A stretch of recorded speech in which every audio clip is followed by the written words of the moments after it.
Hello बच्चों, तो start करते हैं। क्वेश्चन है the area of the triangle formed by the line x upon A plus Y upon B equal to 1 with the coordinate axis. मतलब ये line given है, ये कोऑर्डिनेट एक्सिस के साथ जो ट्राइंगल फॉर्म करेगी उसका एरिया पता करना है। वापस से सुनिए, क्वेश्चन क्या है। The area of triangle formed by the line with the coordinate axis. जो ये लाइन है वो कोऑर्डिनेट एक्सिस के साथ जो भी ट्राइंगल बनाएगी उसका एरिया पता करना है। तो इसको करने के लिए आपको पता होना चाहिए कि कोऑर्डिनेट एक्सिस क्या होते हैं। कोऑर्डिनेट एक्सिस होते हैं भैया ये जो वर्ड, ये आपकी एक्स एक्सिस है, ठीक है ना, एक्स एक्स डैश, और ये वाई और ये वाई डैश। जो हॉरिजॉन्टल लाइन होती है, ये कौन सी लाइन है, ये हॉरिजॉन्टल लाइन है, ये एक्स एक्सिस है। जो वर्टिकल लाइन है वो कैसी है बेटा, वाई एक्सिस।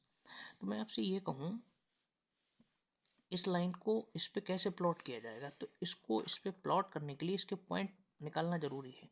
मतलब जो भी इक्वेशन गिवन है X by A plus Y upon we equal to 1, मैं आपसे कहूँ इसमें x इक्वल टू 0 पुट कर दो।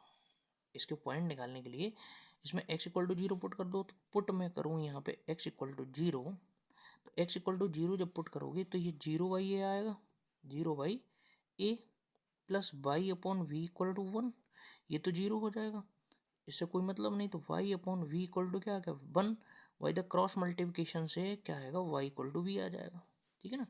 दूसरी कंडीशन में अभी तो आपने x इक्वल टू 0 भरा, तब आया y की वैल्यू भी। अगर मैं y 0 ले लूँ, तो y 0 ले लूँगा तो ये तो पूरा टर्म 0 हो जाएगा। मीनिंग क्या होगा, x y a equal to 1, y द यहाँ से वापस से क्रॉस मल्टीप्लिकेशन करेंगे तो x इक्वल टू क्या आ जाएगा 1। मतलब एक टेबल बना सकते हैं हम। एक टेबल कैसे बना सकते हैं, एक टेबल ड्रॉ कर दे रहा हूँ मैं यहाँ पे, ठीक है ना। ये टेबल ड्रॉ कर दी, यहाँ x लिख दे रहा हूँ या y लिख दे रहा हूँ। इस लाइन को इस एक्सिस पे प्लॉट करने के लिए ये आपको पॉइंट निकालने पड़े और ये टेबल ड्रॉ कर दी। तो x की वैल्यू आपने जब 0 ली तब y की वैल्यू मिली मुझे v। जब आपने y की वैल्यू 0 ली तब x की वैल्यू क्या मिली मुझे, x की वैल्यू मिली a, ठीक है। तो 0, v को प्लॉट करना है और a, 0 को प्लॉट करना है। मतलब y पे b चलना है आपको। मान लीजिए तो यहाँ से लेके यहाँ तक, कहीं तक मैंने v यूनिट ले लिया, ये v यूनिट हो गया। तो इस वाले जो पॉइंट है इसके कोऑर्डिनेट हो जाएंगे 0, v, क्योंकि x एक्सिस पे तो 0 चले हो, y पे b चले हो तो 0, v।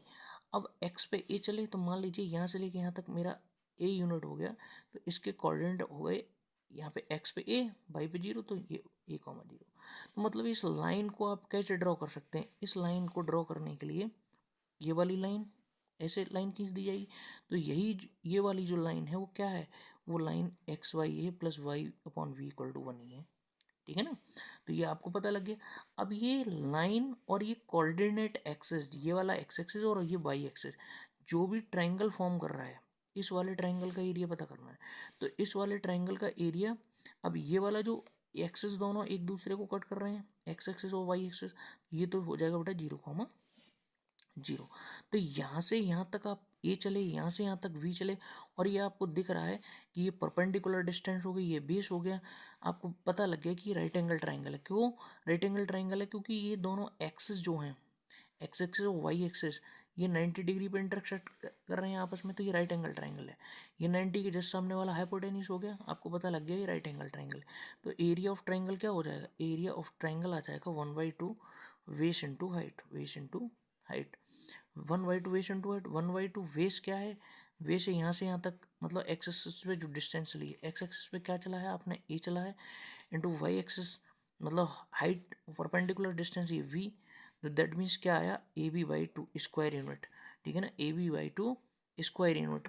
अब यहाँ पे यूनिट कुछ लिखा नहीं है, तो AB 2AB 1/2 of AB 1/4AB। Answer कौन सा सही बैठेगा, AB/2 मतलब 1/2 AB, या आप लिख सकते हैं AB/2, ठीक है ना। तो आपको ये क्वेश्चन समझ में आया होगा। Thank you, thanks for watching.